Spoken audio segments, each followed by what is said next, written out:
Hello বন্ধুরা, আশা করি সবাই ভালো আছেন। আজকে হায়দ্রাবাদ বনাম বেঙ্গালুরুর মধ্যে ম্যাচ অনুষ্ঠিত হচ্ছে। সেখানে হায়দ্রাবাদ প্রথমে ব্যাট করে এক রেকর্ড সংখ্যক রান সংগ্রহ করেন, যা আইপিএলের সর্বোচ্চ রান। আইপিএলের ইতিহাসে এটাই সর্বোচ্চ। তারা 20 ওভারে 3 উইকেট হারিয়ে 287 রান করেন। দলের হয়ে সর্বোচ্চ ট্রাভিস হেড 102 রান করেন 41 বল থেকে।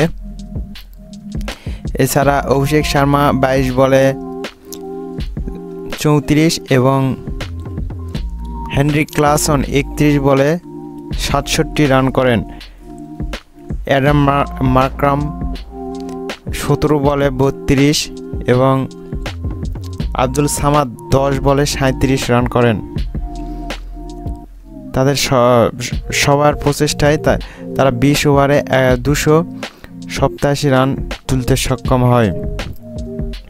এই দিন বেঙ্গালুরু বোলাররা কেউ সানরাইজার্স হায়দ্রাবাদের ব্যাটিংয়ের সামনে দাঁড়াতেই পারেনি। তো সবাইকে ধন্যবাদ।